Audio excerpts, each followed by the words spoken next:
Rhythm, or the grouping of beats, is the fundamental element of music. Experiments carried out years ago showed that the human mind has a natural tendency to organize beats into groups, even when no special emphasis is there.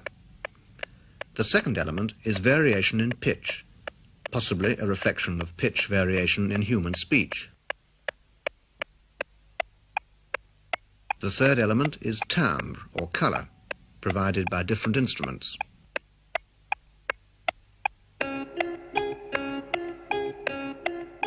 The combination of these three elements is the basis of music. The success of a piece of music depends partly on the circumstances in which it is played, the associations it conjures up, but fundamentally, success depends on the combination of musical elements to produce an effect.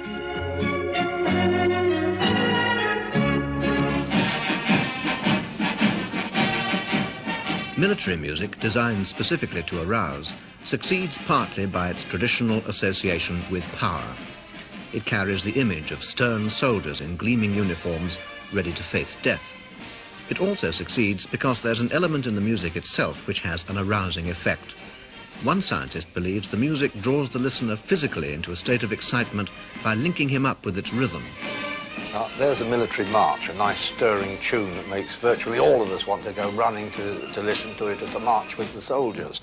And one way of looking at why it might do that to us is by turning these knobs on this filter down. If we get rid of the instruments first and then the higher frequencies of the percussion, we find that we are left with the sound coming through these lower filters.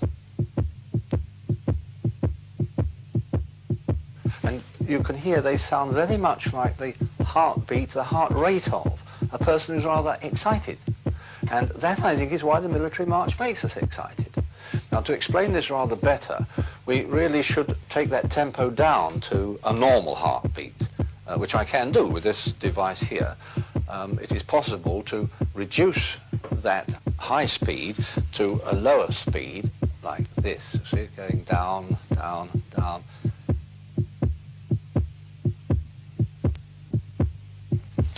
I think that's about it. That's roughly the heart rate of a person who is not excited, who is fairly calm.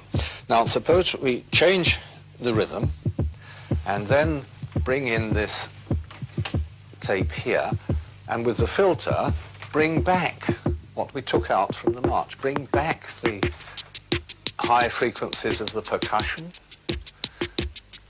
Bring back the instruments. And we find that we've got a samba.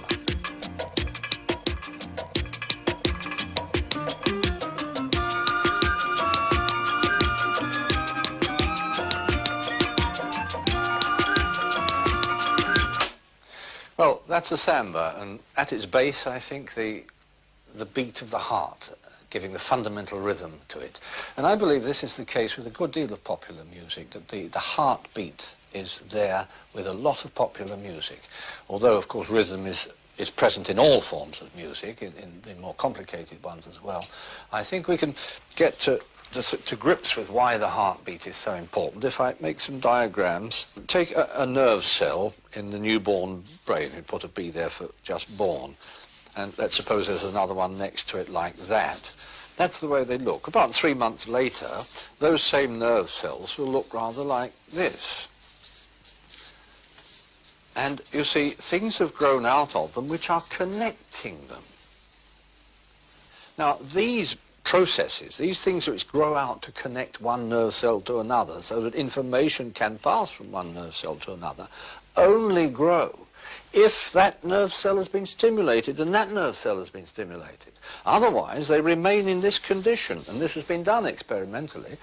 So here we can see quite clearly that because we all hear the heartbeat from several months before we're born, right up until this point in time now, the heartbeat is one of the stimuli that set up the very first connections between nerve cells in the brain and sets up what is called preferred pathway from this cell to that cell and to others. We've only drawn two. There would obviously be very many more.